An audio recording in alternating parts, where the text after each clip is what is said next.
Okay, new project. If you're not familiar with these are tweeters from Acoustic Research 2AXs. And there were two versions. And this was the second version, or I'm sorry, this is the first version. It's a much bigger tweeter. The voice coil is like 1 3/8 size, so it's a really unusual size voice coil. And really, they're made a lot differently than anything that's made today. Normally, you have like a suspension for a tweeter on the dome that allows the movement of the voice coil. But in this case, what they did instead is they have little V grooves cut out in the faceplate, and they glued it with a real rubbery cement that allows the voice coil to move in and out to provide that suspension. So anyway, this one in particular was not working because one of the voice coil leads was completely ripped off. And it was a friend of mine, and so he doesn't want to have to purchase these again, try your luck with something off eBay. So he wanted to see if I could fix it. Then when he was trying to remove this other one, I guess it may have fell or something like that, but it's very held on very precariously with these leads that connect to a couple of like almost posts on the speaker. And I think what happened is this one fell and it ripped both leads off of this one. And the problem is this one was also low volume. So I had already taken this one apart. One of the leads was ripped off on this one. So he didn't know if this one was an open circuit, if the voice coil was decent or not. And also another unusual attribute of this is the voice coil doesn't have a former. So the wire is just formed into a circle. So there's nothing holding it really in that circle shape. So it's easy to really bend this thing any way you want. So I went ahead and in these little 4 grooves, V grooves, I went ahead and I pried the voice coil out, trying to get at the lead to see if I could go ahead and remove it from the voice coil, which would make the voice coil a little different, but there's only one way to save it, and you're not going to find any parts for this lying around anywhere anymore. So I went ahead and, well, the first thing I did is I pulled the faceplate off, and this is all glued to the faceplate, and then the faceplate obviously has you have the voice coil gap here. And I think what happened with a lot of these, and this happens with a lot of Polk speakers too, if it's not glued on well, if the face is not glued on well, it loses its integrity. If that plate, the glue separates, you lose the integrity of the gap and pinch the voice coil. So I read a lot about these where people say that these have low volume.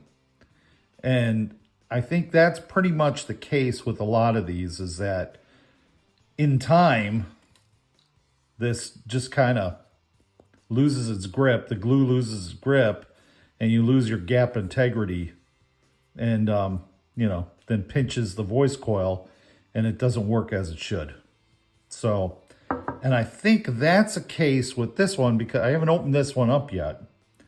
But my friend told me that when it was working before the leads, obviously this has to be taken apart no matter what because the leads are ripped off where they came out. So I'm going to have to do the same thing with that one as I did with this one, is basically took the dome off and then cut got the wires separated from the voice coil and peeled them back so I could have 2 wire extensions so I could then hook it up again. So this same thing is going to have to happen with this one. But he also said that the volume was extremely low on this one. And as I was pressing it, you should be able to feel this move a little bit, move enough. And this is pretty rock solid here. So I think that this tweeter has also lost its the gap integrity. And so I'm going to go ahead and take this whole thing apart again. I mean, might as well try it and see if you can save it, because it's worthless as it is right now. And there's no way to really get other parts unless you want to make a voice coil on your own, which that's a little beyond my pay grade. So I'm not going to be trying that. I will at some point. I mean, I don't mind trying anything, but so what I'll do is go ahead and cut this. There's a seal, as if you can tell from there. There's a seal all the way around. It's almost like a silicone seal. And then whatever this real spongy material is in these four positions, it goes ahead and it should allow the whole movement of that cone and voice coil, allow it to move in and out of the gap. And right now I'm not getting really any movement on it. So that's where I think this has been pinched, that somehow this faceplate has lost its glue joint and has pinched the voice coil on one side. And that's what happens when, your magnet and pole piece are not in a fixed position with the front face. So you'll lose your gap, which was the case with this one too. It was off to one side, and that's what happens once you lose that bond. So I'll go ahead and cut this off, get this glue off of here, get that off of here, and try to retain as much as this, because I've read about this, and it's hard to find a spongy material that's like what's on here. And I'll go ahead and pull this off too, and we'll be able to see if that gap integrity has been ruined. In time. In time, you just the glue joint breaks between the faceplate and the back magnet, and you lose that integrity. So anyway, I will get started on this. Pull that off first and try to cut this dome off first, and just see what things look like behind the scenes on this tweeter. So peel that back and we'll see how it looks. So the simplest way to remove this rubbery sealant is just by the old trusted, tried and true fingernail. So just a matter of scratching this enough where it starts letting loose. And so I got it now, and just kind of peeling it back.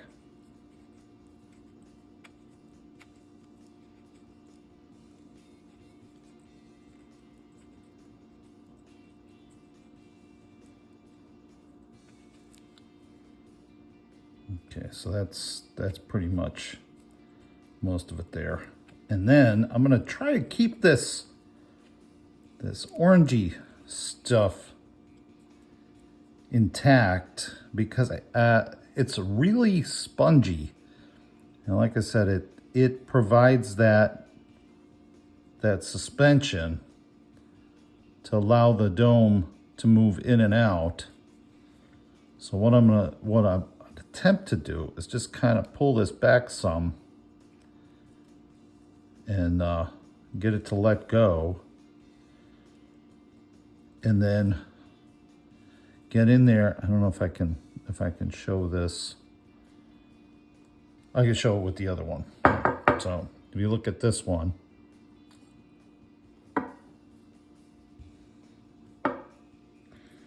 you'll see that there's V grooves in this front plate. 4 V grooves around, and that's where that stuff, and I made the mistake on this one, pretty much took that spongy stuff off of there, so I'm going to find something, some material that will provide that, allow it to be rubbery enough to move in and out. And it does, it moves in and out, so it's a unique way of doing it. Back in the 60s, I guess they just didn't have the technology yet to make a suspension, or didn't know how to make a suspension like they do now all around the dome. So anyway, so we'll get this kind of lifted up, and I think what I'm going to have to do is just cut this dome off so we can expose the voice coil and see what's going on, see if we have gap or not all the way around. And I don't think we do, because you wouldn't have that low frequency is a dead giveaway to one side being pinched of the voice coil. So anyway, so I'm gonna go ahead and cut this dome off now, so we can go ahead and see what, reveal what lies beneath. So once again, before I cut this dome off, I started just looking at the pushing the dome. You got to be very careful not to push it in the center, of course, but very lightly press on it, and hopefully you can see this. You can see that moving in. You can see the voice coil moving in.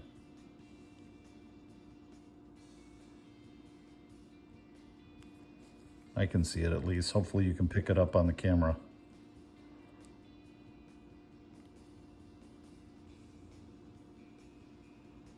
It appears to be moving in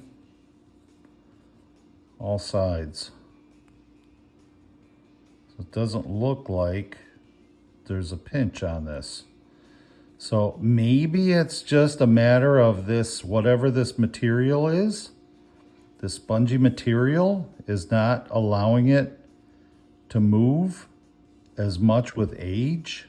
That's why the volume, it seems like a low output, but I don't know. Just another, at this point, just another mystery. This thing needs to move fairly easy though to be able to produce enough sound out of it. And I can see, I think, from what I'm seeing, all sides are moving in and out. So I don't think that's the problem. I don't think I could be wrong, but I don't think the voice coil is pinched. Either way, I have to get the dome off of here to get to the wire, the top of the wire, to peel it off. So, and you see here's where tape was. They would just put electric tape. I mean, it was a miracle that these ARs worked as well as they did, because they just didn't look like they looked like they were made in someone's garage. But they had electrical tape here. So, and I don't know if you can tell, but there's 2 little dots, one here and one there. And that's where the wire ran across into the pull pieces to connect it up. And you can see let's see if I can point those out. Right there and right there.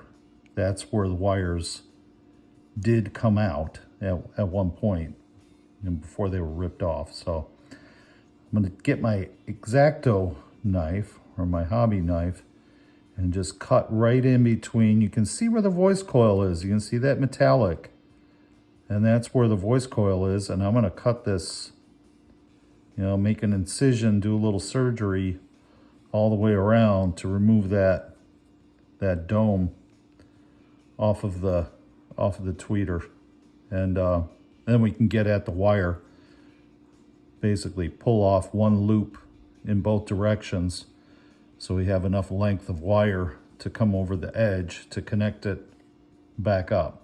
And it might not be enough. One loop might I mean, looking at the circumference of this is probably not enough wire.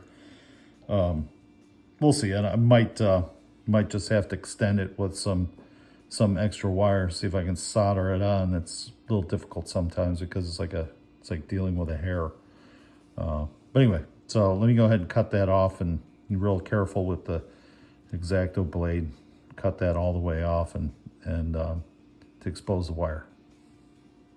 Voice coil wire. So it took a lot more force than I had expected, so I ended up using a regular knife to cut through the dome. And I mean, it's a messy operation. There's no easy way. It was the same way with the other one, trying to get through that dome and get it separated from the voice coil.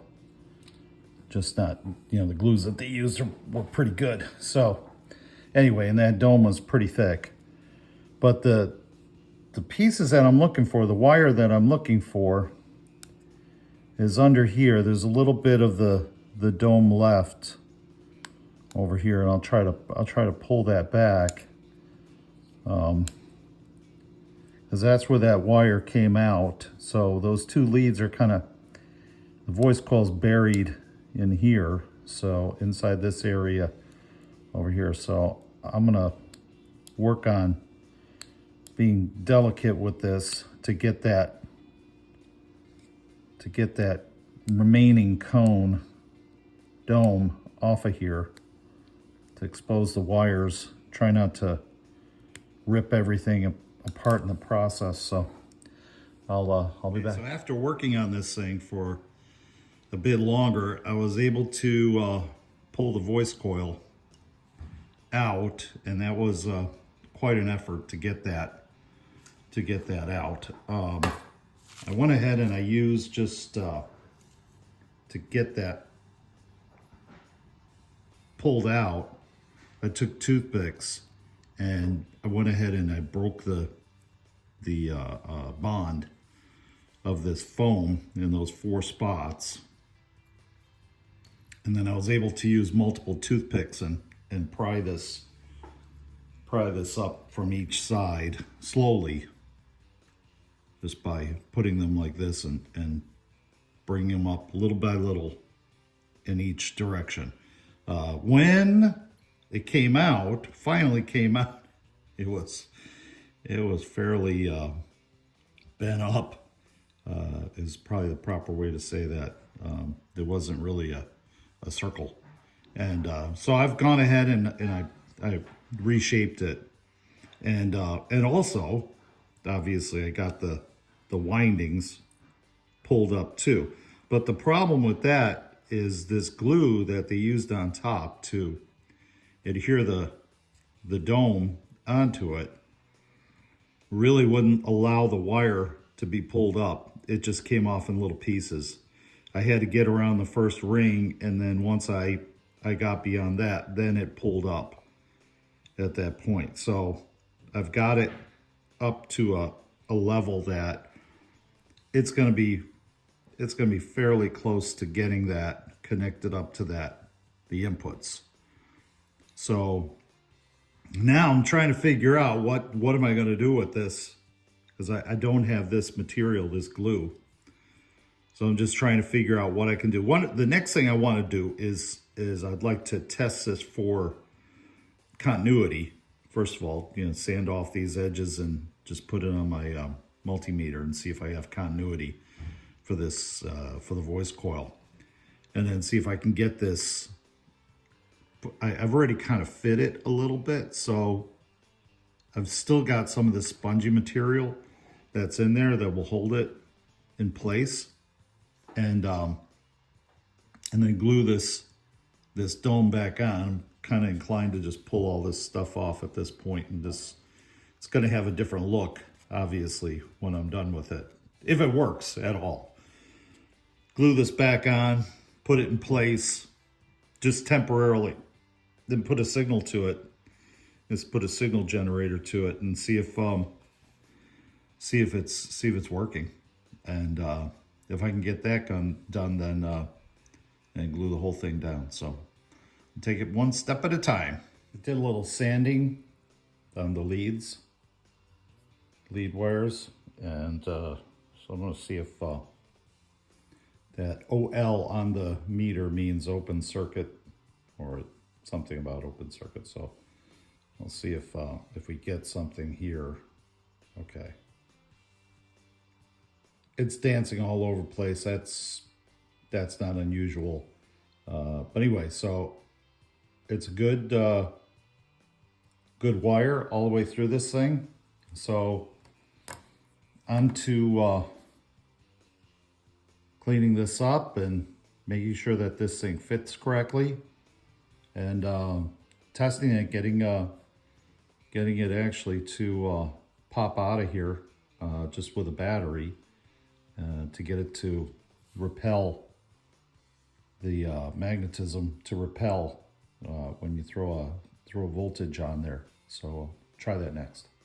I'm gonna apply some voltage with just a cheap battery here that I know that works, and see if I can get that to pop out.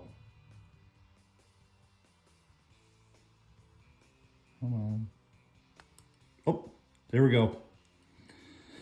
So I guess this is negative because I had that to the negative lead, and that's positive, and that repelled the magnet. So positive lead, negative lead. So I've gone ahead and glued the dust cap, the dome, back onto the voice coil. There's a couple areas that were separated because of the cutting that I had to do. Like this area here, you can probably see that. Hopefully you can see that. But it's back on there. And we'll see. I'm just gonna do a quick frequency generator once I put it back into the magnet structure, and see if we get some sound.